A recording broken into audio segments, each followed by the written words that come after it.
Salatullah, salamullah. Alhamdulillah, segala puja dan puji hanya milik Allah subhanahu wa ta'ala. Salawat dan juga salam kita hadiahkan kepada Rasul kita Nabi besar Muhammad sallallahu alaihi wa ala alihi wasallam. Hadirin dan hadirat yang dimuliakan Allah subhanahu wa ta'ala, alhamdulillah di malam hari ini kembali kita bisa duduk di tempat ini, tentu dalam rangka talabul ilmi, dan biasa kita mengkaji tafsir surah pendek dalam juz amma. Tapi malam ini mungkin tema kita buat tema nasihat saja, tema ringan-ringan saja, tetapi insyaallah bermanfaat untuk kehidupan kita sehari-hari. Apa itu? Amalan-amalan ringan, tetapi kalau kita kerjakan atau kita lakukan bisa menghapuskan dosa-dosa kita sepanjang kita hidup. Allah subhanahu wa ta'ala, tentu yang dimaksud amalan-amalan ringan di sini semua manusia bisa melakukannya, karena tidak harus menginfakkan semua harta, atau tidak harus kemudian kita berperang sehingga kemudian harus meregang nyawa. Artinya amalan-amalan ini tidak sampai ke situ. Semua orang bisa melakukannya, baik laki-laki atau perempuan, baik anak-anak, orang dewasa ataupun orang tua bisa melakukannya. Taib, kita mulai dari satu ayat dalam surah Asy-Syura ayat 25. Allah Subhanahu wa taala mengatakan, wa huwal ladzi yaqbalu taubata an ibadi wa ya'fu anis sayyiati wa ya'lamu ma taf'alun. Allah Subhanahu wa ta'ala berfirman, dialah Allah yang menerima tobat-tobat dari hamba-hambanya dan juga memaafkan seluruh kesalahannya, dan Allah tahu apa yang kalian lakukan. Di dalam ayat ini, ikhwatu fiddin yang dimuliakan Allah Subhanahu wa ta'ala, Allah Subhanahu wa ta'ala dengan kelembutannya dan dengan kasih sayangnya seolah-olah ingin mengatakan kepada kita, kalau seandainya di antara kalian, wahai hamba-hambaku, melakukan sebuah dosa, maka Allah Subhanahu wa ta'ala akan membukakan pintu selebar-lebarnya. Kapanpun kita menghadap kepada Allah untuk bertobat, maka Allah Subhanahu wa ta'ala membuka pintu tobatnya. Dan itu bentuk kasih sayang Allah Azza wa Jalla. Bahkan kasih sayang Allah Subhanahu wa ta'ala melebihi kasih sayang seorang ibu kepada anaknya. Dahulu di zaman Nabi sallallahu alaihi wasallam, Nabi sallallahu alaihi wasallam pernah menawan banyak tawanan dalam peperangan, termasuk juga laki-laki dan wanita dan anak-anak kena tawan dalam peperangan itu. Nabi SAW heran dengan seorang wanita yang seolah-olah di wajahnya itu ada rasa cemas luar biasa. Kadang kemudian dia menengok ke kiri dan ke kanan, kemudian bangkit berjalan ke sana kemari seperti orang bingung. dan di raut wajahnya terdapat kesedihan. Rupanya setelah diperhatikan, wanita atau tawanan wanita itu kehilangan seorang bayi. Jadi dia mencari bayinya ke sana kemari, tidak ketemu. Sampai kalau seandainya ada seorang wanita yang menggendong bayi, maka dia akan datang kepada wanita yang menggendong bayi itu, dikhawatirkan itu bayi dia, saking kehilangannya kepada seorang bayi itu. Tiba-tiba setelah dia lelah letih mencari bayinya, bahkan hampir putus asa, Allah Subhanahu wa taala takdirkan ketemu pula bayi itu. Saking bahagianya, maka wanita itu memeluk bayi itu, menciumnya, kemudian langsung menyusuinya. Dengan penuh kasih sayang wanita itu memeluk erat bayinya itu. Kata Nabi SAW di hadapan para sahabat, bagaimana kalau seandainya di antara kalian, kata Rasul, mengumpulkan kayu bakar dan membakarnya. Setelah kemudian apinya menyala, kalian suruh wanita yang kehilangan bayi, yang baru saja ketemu bayinya, lemparkan bayimu ke dalam api itu. Maka sahabat mengatakan, ya Rasulullah, mustahil. Wanita itu sudah lama mencari bayinya, hampir putus asa.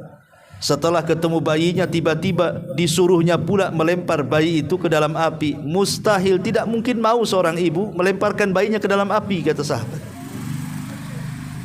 Maka Nabi SAW mengatakan kepada para sahabatnya, Allah lebih sayang kepada hambanya dibandingkan wanita itu kepada bayinya. Allah lebih sayang kepada hambanya dibandingkan wanita yang kesana kemari mencari bayinya, kemudian setelah ketemu memeluknya, daripada ibu itu kepada bayinya. Makanya ada seorang ulama mengatakan, kalau nanti pada hari kiamat kemudian aku disuruh memilih siapa kira-kira yang akan menghisabku, Allah ataukah ibuku, maka dia mengatakan, demi Allah, aku lebih memilih Allah yang menghisabku dibandingkan ibuku yang menghisabku, katanya. Padahal mustahil ibu yang sayang dengan anaknya ketika menghisab anaknya, kan tidak mungkin juga memasukkan anaknya ke neraka. Kalau seorang ibu itu sayang dengan anaknya, tetapi Allah Subhanahu wa taala jauh lebih sayang kepada kita dibandingkan ibu kita dengan kita. Karena Allah Subhanahu wa taala itu adalah zat yang maha Ar-Rahman dan Rahim. Ma'asyiral muslimin yang dimuliakan Allah Subhanahu wa taala, di dalam ayat yang lain dalam surah Az-Zumar ayat 53, Allah Subhanahu wa taala mengatakan, "Qul ya ibadiyalladzina asrafu ala anfusihim." Katakan, wahai hamba-hambaku yang mereka melampaui batas terhadap diri-diri mereka, la taqnatu min rahmatillah, jangan pernah putus asa dari mengharap kasih sayang Allah Subhanahu wa taala. Innallaha yaghfiru dzunuba jami'a, karena Allah itu menghapuskan seluruh dosa hamba-hambanya. Ma'asyiral muslimin yang dimuliakan Allah Subhanahu wa taala, bentuk kasih sayang Allah Azza wa Jalla kepada kita adalah ketika kita melakukan sebuah dosa, Allah masih menutupi dosa kita.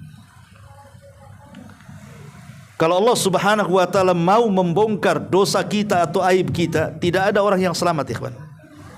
Tidak ada orang yang selamat. Kalau aib kita sampai terbongkar, tidak ada yang selamat kita ini dari manusia yang lainnya. Boleh jadi yang dulunya dihormati bisa saja direndahkan. Boleh jadi dulunya kita ini dimuliakan, boleh saja dihinakan.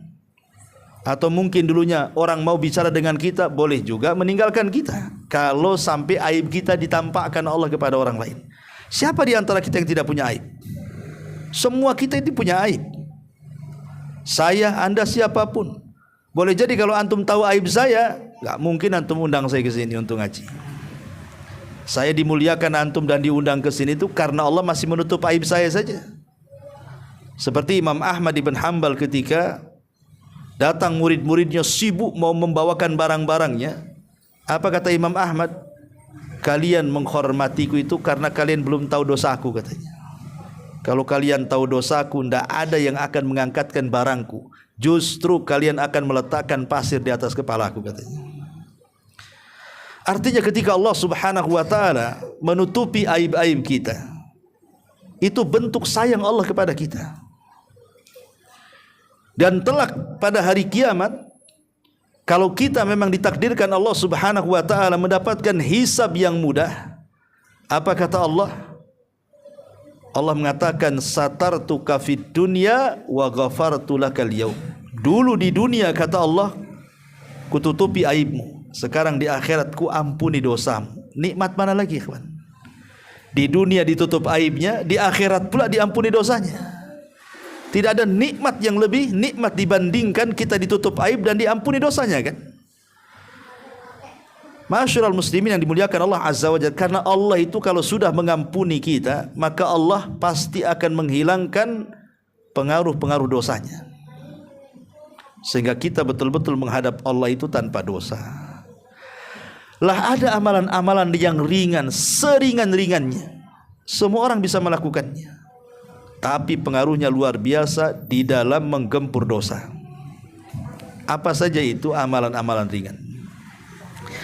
Yang pertama, langsung saja, isbagh al-wudu, menyempurnakan wudu. Menyempurnakan wudu itu amalan ringan, ikhwatu fiddin. Nabi SAW bersabda dalam sebuah hadis, kata Nabi SAW, maukah kuhabarkan kepada kalian ala ma yamhullahu bihil khataya, sesuatu yang bisa menghapuskan dosa-dosa kalian, wa yarfa'u biha darajat, bukan hanya menghapus dosa, Allah angkat derajat kita. Karena sorga itu kan sifatnya darajat, bertingkat-tingkat. Makin tinggi sorga itu makin indah, makin tinggi makin indah, makin tinggi makin luar biasa keindahannya. Itulah sorga. Lah dengan amalan yang sangat ringan ini bukan hanya dihapuskan dosa, Allah angkat derajat kita di sorga lagi. Subhanallah. Wa yarfa'u biha darajat. Kata Nabi SAW, salah satunya apa? Isbagil wudu alal makari. Sempurnakan wudumu di waktu engkau tidak suka berwudu. Boleh jadi mungkin antum lagi demam, kan itu ya, mau megang air tuh kayaknya gimana gitu ya, atau subuh-subuh dingin-dingin gitu ya, mau megang air itu kayaknya udah dingin pula air itu. Tetapi kalau kita mau menyempurnakan wudu seperti biasa, walaupun agak demam, walaupun cuaca dingin, tetap kita berwudu, maka itu penyebab amalan yang bisa menghapuskan banyak dosa. Bukan hanya menghapuskan banyak dosa, diangkat pula derajat kita. Makanya jangan pernah meremehkan ibadah wudu, karena setiap basuhan pada anggota wudu kita ini itu bisa menggugurkan dosa. Jadi kalau kita ini ambil air nih, kan wudu, baca basmalah, kemudian mencuci tangan 3 kali, berarti menggugurkan dosa di tangan kita. Kemudian mulai kita berkumur-kumur, maka menggugurkan dosa lisan kita. Kemudian mulai membasuh wajah, maka menghapuskan dosa-dosa di wajah kita. Kemudian mulai membasuh tangan kita, menghapuskan dosa-dosa di tangan kita. Kemudian di kepala sampai ke kaki, ikhwan. Lihat, pengaruh wudu ini bisa menggugurkan dosa dengan air wudu itu. Maka jangan pernah kemudian meremehkan ibadah wudu. Maksudnya jangan berwudu asal-asalan, gitu ya. Karena banyak orang wudu itu asal-asalan. Ya, yang penting selesai gitu. Kadang-kadang salah pula dia. Dan yang banyak kasus berwudu salah itu ketika membasuh kaki. Kadang-kadang tidak dicuci, diseblok bahasa kitanya. Kan itu ya. Ambil gayung diseblok gitu saja. Bukan mencuci kaki itu cuci. Allah yang mengatakan cucilah kaki kalian, dan cuci itu harus ada gosokan. Kalau diseblok itu bukan mencuci namanya. Cuci itu ya diambil kakinya, digosok-gosok tangan. Nah, itulah mencuci artinya. Karena Nabi SAW mengatakan wailun lil aqabi minan nar, celaka bagi tumit-tumit yang tidak tersentuh air wudu. Wail bagi mereka, neraka wel. Ya. Ini yang pertama, amalan ringan wudu. Kemudian yang kedua, yang lebih ringan lagi adalah al-masyu minal baiti ilal masjid mutawadhi'an. Setelah berwudu, ketika datang waktu salat, antum langkahkan kaki ke masjid. Bagi laki-laki tentunya ya. Nabi SAW mengatakan, "Idza tawaddaa ahadukum fa ahsanal wudu, thumma kharaja ilal masjid, la yanzi'uhu illa as-salah, thumma nazala rijlatal yusra tamhu anhu sayyi'atan wa tuktab lahul yumna sayyi'atan hatta yadkhulal masjid," kata Rasul. Kata Nabi SAW, siapa yang berwudu, tadi sudah selesai wudu, dengan wudu saja kesalahan kita habis tuh. Ditambah-tambah kemudian dia menuju masjid dan tidak ada niat ke masjid kecuali hanya untuk sholat. Jadi niatnya itu untuk sholat, bukan ingin lagi utang pula ketemu kawan di masjid, bukan. Memang ke masjid hanya untuk sholat ya. Kemudian dia pun melangkah ya, kaki kiri kaki kanan dia langkahkan, diayunkan dari masjid, dari rumah ke masjid itu. Maka Nabi SAW mengatakan, yang kaki kanan, yang kaki kiri, nazala rijlatul yusra, ketika kita melangkahkan kaki kiri saat melangkah itu, maka dosa-dosa kita akan gugur. Dan ketika kita melangkahkan kaki kanan, maka akan dicatat satu pahala sampai dia masuk masjid. Coba bayangkan kalau antum dari sini, anggaplah masjidnya 100 atau 200 meter dari rumah, antum melangkahkan kaki kiri kanan sampai ke masjid itu berapa coba jumlahnya? Kita tidak pernah menghitungnya kan. Kalau ngitung malah susah jalannya. 1, 2 malah susah kalau gitu. Tapi kita tidak bisa menghitung lah berapa langkah kanan, berapa langkah kaki kiri itu sampai ke masjid. Coba bayangkan. Setiap kaki kanan melangkah dicatat satu pahala, setiap kaki kiri melangkah hilang pula satu dosa. Luar biasa gitu ya. Ini kan ringan seperti ini. Ya, tapi sekali lagi orang yang seperti ini syaratnya 2. 1, dia berwudu dari rumah. Yang kedua, niatnya untuk sholat. Maka setiap langkah-langkah kakinya itu akan menghapuskan dosa dan mencatat pahala. Luar biasa. Amalan ringan. Ya, ini yang kedua.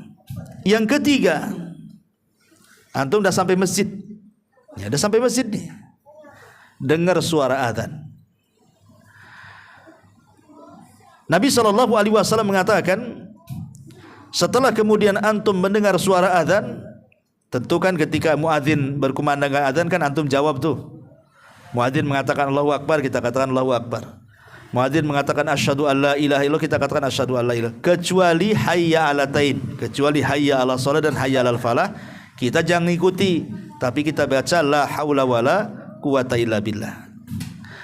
Kalau seandainya kemudian dia mengikuti ucapan-ucapan muadzin itu, kata Nabi SAW, man qala hina yasmaul adzan, barang siapa yang tatkala mendengar suara muadzin sedang mengumandangkan adzan,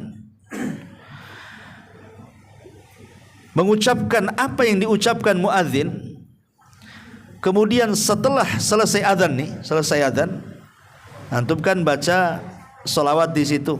Allahumma rabb hadhihi da'wati tammah wassalatil qa'imah ati Muhammadanil wasilata wal fadilah wa ba'atsul maqama mahmudan allati wa'atta innaka la tuhliful mi'ad. Antum baca ini asyhadu an la ilaha illallah wahdahu la syarikalah wa asyhadu anna Muhammadan abduhu wa rasuluh raditu billahi rabba wa bil islami dina wa bi Muhammadin nabiyyan wa rasula. Apa kata Rasul? Ghufira lahu ma taqaddama min dambi, maka dosa antum yang dulu-dulu akan dihapuskan. Ya, cukup antum membaca kalimat ini setelah menjawab suara muadzin, kemudian bersalawat setelah adzan. Antum baca bersyahadat asyhadu an la ilaha illallah wa asyhadu anna Muhammadar Rasulullah raditu billahi rabba wa bil islami dina wa bi Muhammadin nabiyya wa rasula. Dengan ucapan ini Allah hapuskan dosa-dosa kita. Coba mulai dari wudu dihapuskan dosa, langkah ke masjid dihapuskan dosa, zikir setelah adzan dihapuskan lagi dosa kita. Luar biasa ya kawan ya. Kemudian setelah adzan kan nggak langsung sholat, ada jeda dulu kan di situ, menunggu lagi kita ini. Habis mamanya adzan, antum sholat tahiyatul masjid kayak atau mungkin qobliyah kan gitu. Kan tidak harus langsung sholat, tidak. Ada beberapa masjid langsung qomat, tapi ada beberapa masjid itu kan ngasih waktu, entah 10 menit 15 menit baru sholat kan. Apa kata Nabi SAW? Ya, maukah kutunjukkan kepada kalian sesuatu ma yamhullahu bihil khataya wa yarfa'u bika darajat, sesuatu yang bisa menghapuskan keburukan kesalahan kalian dan mengangkat derajat kalian. Kata Nabi SAW, salah satunya adalah intidharus salati ba'da salat. Antum menunggu salat untuk salat lagi. Jadi menunggu salat itu bisa menggugurkan pahala tuh. Bisa menggugurkan dosa dan bisa mengangkat derajat. Duduk saja nunggu salat, seolah-olah kita sedang salat, ditambah-tambah dosa kita gugur, kemudian kita diangkat. Makanya kalau seandainya antum memang ya adalah kesenggangan waktu, kan tidak mungkin antum seminggu atau sebulan tuh sibuk terus kan itu. Mesti adalah 1-2 hari itu yang senggang, datanglah ke masjid. Pamannya maghrib jangan balik gitu ya. Nanti dari maghrib ke isya itu kan tidak terlalu lama jaraknya. Antum bisa baca Quran, berzikir sambil ya. Itu namanya menunggu sholat setelah sholat ya. Maka itu bisa menggugurkan dosa dan mengangkat derajat. Ini yang keempat ya. Kemudian yang kelima, setelah kita berwudu menggugurkan dosa, kemudian berjalan ke masjid jalannya menggugurkan dosa, kemudian zikir setelah adzan menggugurkan dosa lagi, kemudian setelah itu nunggu sholat wajib menggugurkan dosa lagi. Kemudian di sana ada sholat sunnah ya. Ada sholat sunnah yang disebut dengan rawatib, ba'diyah dan qobliyah. Ada yang mengatakan 12 rakaat, ada yang mengatakan 10 rakaat. Bagi yang mengatakan 12 rakaat berarti dimulai daripada 4 rakaat sebelum zuhur. Nah itu. Bagi yang mengatakan 10 rakaat berarti sebelum zuhur 2 rakaat. Nah, itu saja bedanya. Ya. Jadi kalau kita hitung yang 12 rakaat dulu ya.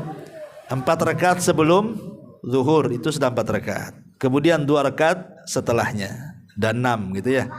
Kemudian 2 rakaat setelah maghrib sudah 8. Kemudian 2 rakaat setelah isya ada 10. Kemudian 2 rakaat sebelum subuh, nah itu sudah 12. Ini bagi yang mengatakan 12 rakaat. Bagi yang mengatakan rawatib itu 10 rakaat berarti 2 rakaat sebelum zuhur, 2 rakaat setelah zuhur, 2 rakaat setelah maghrib, 2 rakaat setelah isya, 2 rakaat sebelum subuh. Nah itu bagi yang mengatakan 10 rakaat ya. Lah Nabi SAW ketika menyebutkan sholat sunnah rawatib, kata Rasul, man shalla qabla dhuhri arba'an wa ba'da dhuhri arba'an harramallahu basyaratahu 'alan nar. Siapa yang sholat 4 rakaat sebelum zuhur ditambah 4 rakaat setelahnya, maka Allah haramkan neraka pada dia. Ketika Allah haramkan neraka berarti ada kaitan dengan pengguguran dosa. Karena orang masuk neraka itu karena dosa. Ketika dia dihindarkan dari neraka berarti memang dosa-dosanya digugurkan. Itu maksud di pendalilannya itu. Berarti sholat rawatib itu juga luar biasa, bisa menggugurkan dosa. Bahkan lebih daripada itu bisa menembel kekurangan-kekurangan yang kita lakukan pada sholat wajib. Boleh jadi ketika sholat wajib itu antum menghayal, melamun, tidak fokus, tidak tumakninah. Dengan rawatib itulah bisa nembel-nembel yang wajib itu. Ini yang nomor 5. Yang nomor 6, al-muhafadhatu 'ala salati amsi wa qabla ghurubiha. Hendaklah kita menjaga 2 salat. Yang lainnya dijaga juga maksudnya. Tetapi khusus 2 salat ini harus lebih dijaga lagi gitu maksudnya. Salat-salat 5 waktu dijaga. Hafidhu 'ala salawati was salatil wusta kata Allah. Jaga oleh kalian 5 waktu salat. Terutama ini 2 salat. Kata Nabi sallallahu alaihi wasallam, la yalijin nar ahadan. La yalijin nar ahadan. Tidak mungkin disentuh api neraka. Khusus orang ini kata Rasul. Siapa? Man shalla qabla tulu'i syamsi wa qabla ghurubiha. Siapa yang menjaga salat sebelum terbit matahari alias subuh dan sebelum tenggelam matahari alias asar. Ini 2 salat ini keutamanya besar. Sampai-sampai Rasul mengatakan tidak akan disentuh neraka. Coba ingat. Tidak akan disentuh neraka, artinya digugurkan dosa-dosanya itu. Memang agak berat memang ya kalau menjaga sholat asar lagi capek-capeknya pulang kerja, kadang-kadang masih di tempat kerja pula kan itu. Kemudian subuh lagi lelap-lelapnya pula lah disuruh bangun kan. Tapi lihat pahalanya luar biasa. Tapi bagi orang yang biasa melakukan ringan ya kawan. Berat itu karena tidak pernah melakukan, maksudnya tidak membiasakan makanya berat. Tapi kalau orang membiasakan jadi ringan bagi dia itu. Ini yang nomor 6. Yang nomor 7, zikrullahi azza wa jal. Zikrullahi azza wa jal maksudnya berzikir kepada Allah baik dalam bentuk berjamaah seperti kita ini kan dalam bentuk jamaah nih. Kita ini sedang berzikir sebenarnya. Ya, berzikir di majelis taklim. Karena afdhalul zikri, seutama-utama zikir itu mempelajari yang halal dan yang haram, yang berpahala dan yang tidak. Ya ilmu agama lah itu maksudnya. Itulah afdhalul zikir itu sebenarnya majelis taklim. Ya, jadi seutama-utama zikir adalah ketika di majelis itu diingatkan tentang hukum halal haram, hukum-hukum agama.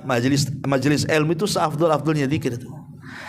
Lihat kata Nabi sallallahu alaihi wasallam, "Ma jalasa qaumun yadhkuruna Allah ta'ala fayakumuna hatta yuqalu lahum qumu qad ghafarallahu lakum dzunubakum wa buddilat sayyi'atikumul hasanat." Jadi kalau antum habis taklim seperti ini, ya tadi kita mulai dari jam 8 lebih, tar lagi kita selesai. Kemudian selesai ngaji nih, antum buyar pulang. Apa kata Rasul? Qumu maghfuran lakum. Dosa-dosa kalian sudah diampuni. Pulanglah kalian kata Rasul. Cukup sampai di situ? Tidak. Kata Nabi SAW, keburukan yang kalian bawa tadi sebelum kalian ngaji di sini sudah diganti dengan kebaikan katanya. Luar biasa. Hanya duduk di majelis taklim, coba bayangkan. Dosa kita hilang, kemudian keburukan kita diganti dengan kebaikan. Luar biasa. Ya, hanya duduk saja. Itu pun kan malas itu. Orang mau ngaji itu kalau tidak ada mood yang kuat itu tidak akan datang ke pengajian. Coba kalau tetangga buat konser dangdut, nggak diundang pun datang. Paling depan pula pakai peci, malu-maluin aja dia. Gitu kan ya. Kadang-kadang kan aneh gitu ya. Kalau padahal ini jelas undangan Allah, itu undangan makhluk loh ya. Ngaji kan undangan Allah, bukan undangan panitia pengajian, tidak. Hakikatnya ngaji itu Allah yang undang sebenarnya. Nah, lihat bagaimana fadilah orang duduk di majelis taklim itu. Nah, gimana Ustaz yang ngantuk-ngantuk? Insya Allah yang ngantuk-ngantuk diampuni juga. Penting jangan tidur ngoro aja. Nanti ditinggalkan sendirian dia di sini. Besok baru bangun. Tapi ini yang nomor 7. Yang nomor 8, ya, at-tasahul ma'al khalqi wal layyin wal musamaha. Ya, ketika antum, kita urut dari awal kan tadi. Itu berwudu menghapuskan dosa. Kemudian berjalan ke masjid menghapuskan dosa. Sampai di masjid dengar azan, kemudian membaca asyhadu alla ilaha illallah wa asyhadu anna muhammadar rasulullah raditu billahi rabba wa bil islami dina wa bi muhammadin nabiyya wa rasula. Dosa dia sudah gugur lagi. Kemudian duduk, antum nunggulah tegak salat 5 waktu, salat wajib itu dihapuskan lagi dosanya. Kemudian di situ ada rawatib, dihapuskan lagi dosanya. Kemudian setelah antum salat wajib, kemudian ada majelis taklim, duduk pula antum di masjid itu melakukan taklim, pulang dihapuskan pula dosanya. Ya. Kemudian ketemu kawan-kawan di masjid itu, kita orangnya baik, supel, mudah, enak gitu ya bahasa kitanya ya. Ya, tidak kaku gitu. Kata Nabi SAW, man kana sahlan hayyinan layyinan harramahullahu 'alan nar. Maka siapa yang memiliki akhlak mudah, lembut, ya, pokoknya mudah sama orang, enak, supel bahasa kitanya, maka Allah haramkan darinya neraka. Ya, maka biasakan bersikap supel, karena kadang-kadang nih ada ikhwan-ikhwan tuh dulu sebelum ngaji, sama orang baik, negor, senyum ini. Sudah ngaji, jangan lagi negor, senyum pun tidak. Ini gimana? Siapa ustadznya? Abu Mero. Wah, Abu Mero kena nih. Kacau, mana ada Abu Mero ngajari kayak gitu itu. Kita suruh senyum, ya ketemu orang nyapa. Ya, ini gimana ceritanya? Harusnya habis ngaji makin lembutlah sama orang. Sebelum ngaji masih awam kok dia bisa baik sama orang, setelah ngaji pula nggak baik pula sama orang. Lah orang yang muda, kata Nabi SAW, yang sahlan hayyinan layyinan, itu diharamkan neraka pada dia. Kemudian mudah bagi orang, itu sudah diampuni juga dosanya, dijauhkan neraka. Kemudian ketika kita ini berkomunikasi dengan orang, kita menjaga lisan. Menjaga lisan kita ini, tidak membongkar aib orang dan berusaha menutup aib orang. Kemudian juga memberikan arahan kepada orang yang sedang gibah, jangan gibah, dan begitu seterusnya. Berusaha dia menutupi aib orang. Maka Nabi SAW mengatakan, man dabba an irdi akhihi bil ghibati kana haqqan 'ala Allah an yu'tiqahu minan nar. Siapa yang membela kehormatan saudaranya, kita tidak menjelek-jelekan atau kita melarang orang lain menjelek-jelekan, ya, maka dia berhak mendapatkan hadiah dari Allah, di mana Allah akan memerdekakan ia dari api neraka. Ya, jadi kalau sudah ke masjid, udah ada majelis taklim, kemudian orangnya enak, kemudian lisannya kita jaga tidak menyakiti orang, menyakiti saudara kita, atau kita menasihati orang yang menyakiti saudaranya, maka Allah hadiahkan apa? Haqqan 'ala Allah, kewajiban bagi Allah, an yu'tiqahu minan nar. Maka orang ini akan dimerdekakan dari api neraka, ya. Kemudian ma'asyiral muslimin yang dimuliakan Allah Azza wa Jalla, kalau seandainya mungkin di masjid atau kawan-kawan dengar pula, mana si anu tuh kok enggak ada, sakit Pak katanya. Kemudian antum katakan, oh kalau gitu kita berkunjung, ajak berkunjung, ya kan? Maka kalau kita mengunjungi orang sakit, ma'asyiral muslimin yang dimuliakan Allah Azza wa Jalla, maka malaikat di belakang itu akan mendoakan ampunan kepada kita tuh, selama kita berjalan ke orang sakit itu. Ya Allah ampuni orang ini, ya Allah ampuni orang ini, ya Allah ampuni orang ini. Bayangkan, ya, muamalah sehari-hari. Ya. Kemudian setelah antum datang ke orang sakit, rupanya orang sakit ini orang kaya, walaupun sakit disuruhnya kita makan pula di rumahnya. Gitu. Antum bawa orang sakit, bawa pisang, pulang pula bawa salak. Berarti baik orang sakitnya ini kan. Ya sebenarnya ngasih salak itu salak dari orang juga gitu. Cuma ditukar saja. Tapi kalau seandainya antum disuruh makan di situ kan, kemudian antum setelah makan baca alhamdulillah, itu saja sudah penyebab dosa kita diampuni. Kata Nabi, man akala ta'aman summa qala alhamdulillahilladzi at'amani hadza ta'am wa razaqani min ghairi haulin minni wala quwwah ghufira lahu ma taqaddama min dambi. Siapa yang setelah makan dia mengucapkan alhamdulillah, zat yang telah memberi makan kepadaku dengan makanan ini dan telah memberikan rizki kepadaku tanpa susah payah dan tanpa daya dan kekuatan kecuali milik Allah, maka dihapusi dosa-dosanya. Apa kata Nabi? Ma taqaddama min dzambi wa ma ta'akhkhar. Bayangkan, dosa yang berlalu dan yang akan datang lagi itu, bayangkan. Kan enak tuh, itu kan ini ringan-ringan nih amalan ini. Sangat ringan sekali, coba bayangkan. Hanya sekedar membaca habis makan alhamdulillah itu aja sudah diampuni dosa-dosanya. Ya. Ma'asyiral muslimin yang dimuliakan Allah Subhanahu wa taala. Ya, kemudian kalau seandainya lebih daripada itu, antum pulang ke rumah diuji pula oleh Allah. Diuji kesabaran antum, entah anak-anak, entah istri, entah kesehatan, entah ekonomi, pokoknya diujilah, kemudian antum sabar, maka ujian itu juga bisa menggugurkan dosa kalau kita sabar menghadapinya. Kata Nabi SAW, ma min musibatin tusibul muslim illa kafarallahu biha anhu hatta syaukata yushakuha.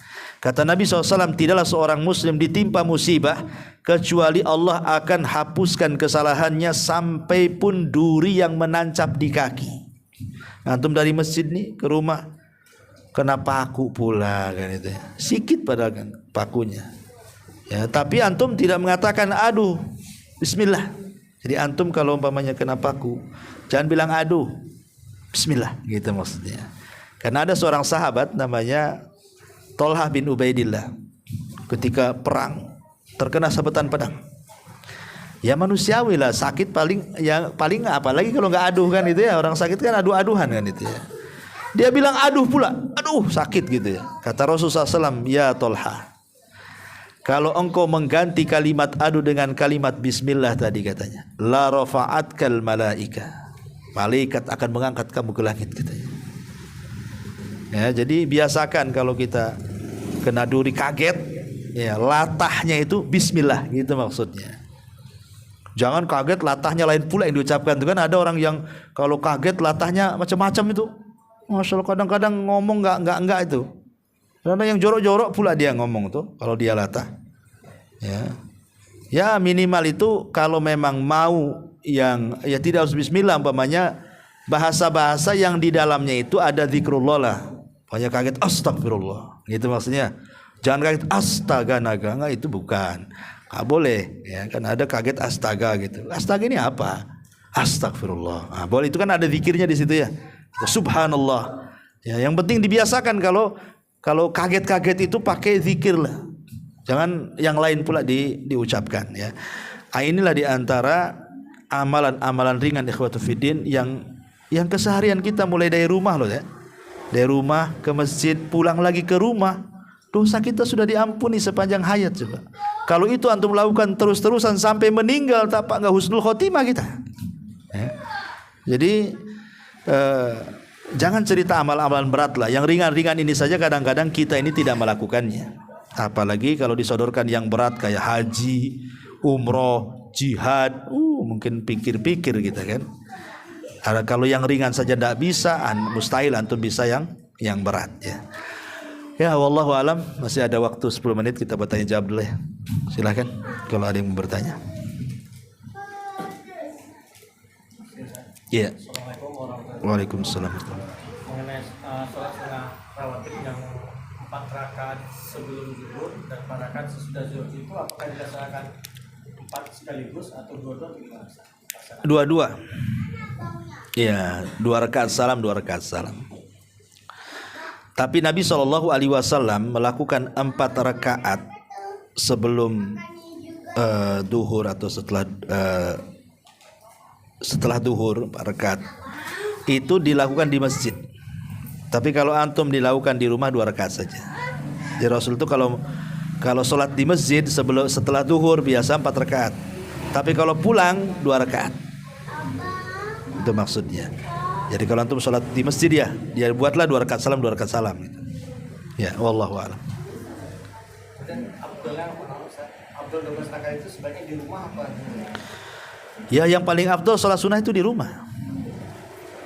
Tapi boleh di masjid. Kadang-kadang di rumah malas. Cuman kalau cerita afdol-afdolan ya di sholat sunnah itu memang Rasul selalu dilakukan di rumah. Kenapa? Karena Nabi mengatakan la taj'alu buyutakum al-maqabir. Jangan jadikan rumah kalian seperti kuburan. Kuburan lah tengok sepi, lewat aja takut kita. Jangan kayak gitu. Makanya jadikan rumah itu tempat ibadah juga. Ibadah sunnah di rumah, ibadah wajib di masjid gitu maksudnya.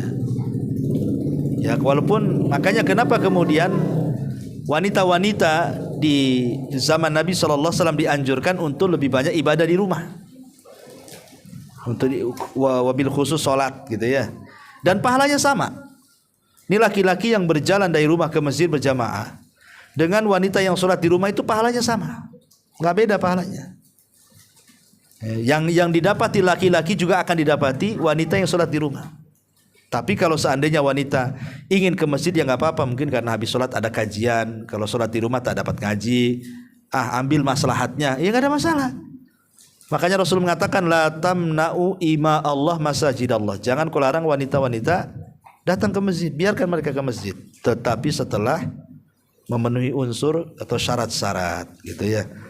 Tidak pakai minyak wangi. Ini enggak gitu ya. Wah, satu disemprotin semua itu. Kalau masih kurang itu pakai baygon nyamuk. Gitu. Kan sekarang di baygon tuh harum loh. Kalau dulu kan cuman itu saja, itu sekarang macam-macam, rasa jeruk pun ada sekarang. Ya kadang-kadang kalau nggak ada parfum udah pakai baygon aja. Jadi wanita ya nggak boleh, wanita itu nggak boleh pakai parfum, laki-laki harus. Ya laki-laki itu harus wangi. Makanya Rasul itu sebelum datang beberapa jarak itu sudah kecium, nah ini pasti Nabi nih. Nah, coba antum kayak gitu. Kawan-kawan antum di masjid, ini pasti Bapak Anu nih. Khas dia kata. Ada khas baunya, ada khas wanginya pula. Ini khas baunya pasti si Anu nih katanya. Ya kalau bisa ya khas wanginya lah kan. Ya, wallahu a'lam. Ya, saya kira cukup sudah jam 9. Subhanakallahumma bihamdika, asyhadu an la ilaha illa anta astaghfiruka wa atubu ilaik. Allah ta'ala. Assalamualaikum.